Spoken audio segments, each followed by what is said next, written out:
Hello, people. It's Forrest. God, I'm tired. Oh. I'm Forrest. I'm tired. This video is necessary. And the reason it's necessary is because I just got a text. About people will often ask us vendors, what's wrong with my FRT? It's not doing the FRT thing. It's very important that you understand what an FRT is supposed to do and what your gun's supposed to do without that. Isolate the issue. Is the gun not working when it's not working? Is it not doing the FRT thing? Or is the FRT is making your normal gun not do the normal gun stuff? Right? So this is a gun in proper semi-auto mode, not FRT mode. I get 1 round per trigger pull, just like I would in FRT, but the reset is not automatic. I have to physically let go of the trigger, right? Versus a FRT that would physically make me let go of the trigger, or physically let me push my finger off the trigger far enough to do that. When I let go of the trigger, I get a reset. If you are getting that when you have an FRT in your gun, the FRT is failing to do the FRT thing, okay? It's not FRTing. That would be the first sign of diagnosis. And that usually comes from kits that are marketed as pre-tuned from some people. I'm not picking on anybody specifically, and a lot of people do it right, but what will happen is they'll sell a pre-tuned kit, and somebody will have a gun that is so out of spec or something that when they put it in there, it does not have enough material on either the leg, the lever, whatever, to push these things forward. This is why my things oftentimes require hand fitting, because I would rather you be able to hand fit it to work than you not be able to make it work no matter what.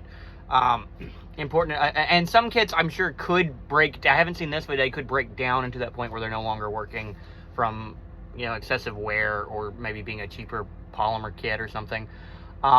In that case, you got the fun that you got out of it. Time to buy replacement parts or something. I don't know. Contact the manufacturer. I don't know. Number 2.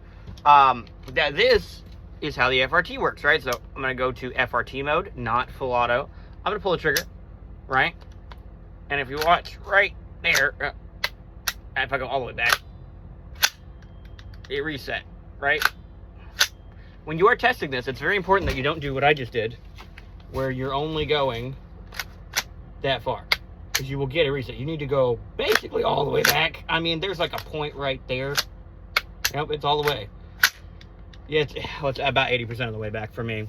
That is the FRT mode. So it's pushing the trigger forward. It's preventing me from pulling the trigger once I get till right about there, and it goes off.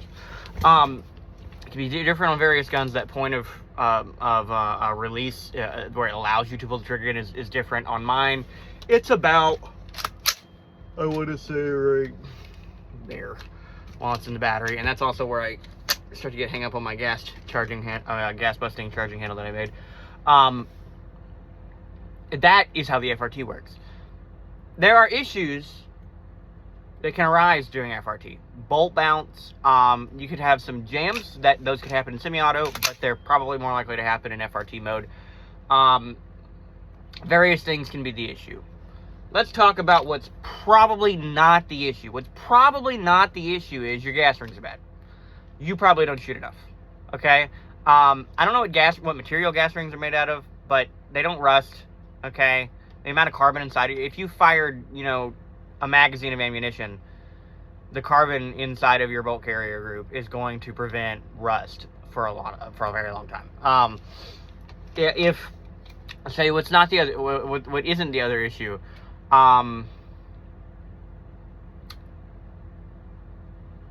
Probably not a bolt velocity issue, unless you've gone messing with buffers. Okay. If you're getting jams, that can be different. Okay. But let's talk about thing went into battery. Thing's not firing. Well, why is thing not firing? It's probably bolt bounce, okay? If your bolt is going all the way back into battery and you're getting a firing of the trigger, first thing you need to check for is a little firing pin indentation. And it'll be much more so, like you can rack around into your chamber and you'll get a tiny one because of the free floating firing pin on an AR-15. It will be noticeably more than that, but not as much as not as much as if you racked it into the chamber and then pulled the trigger. Like, that would be deeper, right? Bolt bounce is caused by the bolt going back into battery, slamming into battery, and bouncing a little bit out and going back in, right? What causes that? What Colt determined caused this, like when they were working on like the H-bar program and shit, was the profile of the barrel. And I'm sure the weight of the bolt carrier matters. But back then they didn't even know. They designed the H-bar. It was no longer cycling. They found that because the material in the barrel was so heavy, it didn't have any give. It wouldn't whip. What would whip back was your light bolt carrier in comparison to the barrel weighing 2 or 3 pounds, right? When it hits and stops. So you may need various buffers, various weight buffers. That does not mean go straight to an H3, okay? That can induce reliability issues. Like I said a minute ago, bolt velocity could become an issue then. That would be the time when it did. If you went straight to an H3 and you have a gun that is undergassed and the barrel is really only causing a slight amount of bolt bounce, shouldn't be doing that. An H2 works, H1s work. I can't hear my buffer in there. I can't, so you definitely can't. But this has an H1 in it, and it functions for me, believe it or not. As long as the gun is in my shoulder. Probably firing it like for this probably would give me some issues. That's another thing. Stance can matter. If you have a gun that's right on the edge of reliability, obviously get that fixed. But if you just want your gun to work this one time in FRT mode at the range, put the thing in your fucking shoulder like you're supposed to. And stop running around with just bare buffer tubes on 7.5-inch 5.56s. You know you are. Stop it. We don't like you. But let's talk about another diagnosis that I'm not a huge fan of. The quarters in the buffer, in the back of the buffer tube. I don't like that. If you look at the back of your buffer tube, there's a hole. There's a little hole right there. Now, is there a correct amount of quarters? Yeah, and I'm sure you could probably tune it and play around with it, do more. You can add. I've heard people adding up to $2 in quarters and shit. Here's the problem. That hole back there is very important for venting air out. This whole system compresses and creates a positive pressure if you have that hole blocked off, okay? And what's going to happen is that buildup in pressure is going to transfer to damage to the threads, either on your receiver or the buffer tube, depending on which one's the crappier material. And you could shear threads off. You could eventually do damage there. You could also probably bottom out your bolt a lot harder. And I'm not sure what damage that could per se cause, but if it was going to cause damage, it would probably be right at the top of your receiver tower. These sorts of things cause damage. For a small, like, diagnosing issue, like you don't have a heavy, like you have H1 and you're trying to simulate an H2, I don't know. What that does is it lowers the total length of travel, and it does away with that hole, so you end up with the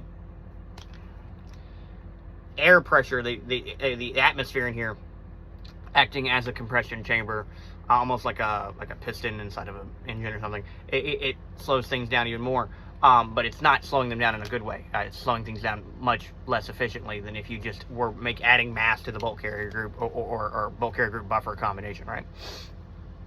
The quarters thing is for diagnosing bolt bounce. If your gun is fire, and I had a customer reach out to me, and he's like, it does the FRT thing, but then the next round it didn't fire. But there was no light strike on the thing. Well, I don't know what to tell this customer. There probably was some kind of light strike, it sounds like. But if there was no light strike, then it wasn't doing FRT, and when he let go of it, he didn't realize it was giving him a click. It can only be those two issues. If the hammer was dropping at the appropriate time when the round went into battery, either that, the ammo's out of spec, that was a fucking dud round. Every other, what are the odds of that? It's either not FRTing or it's bolt bouncing. Those are your two issues if you have an FRT. Every other issue is related to how the gun would work in a normal fashion without the FRT. Isolate and identify problems before you go changing how your gun works. That's my video. What's the good advice for today? Drink some juice. Drink some juice. It's good for your soul. Orange pineapple.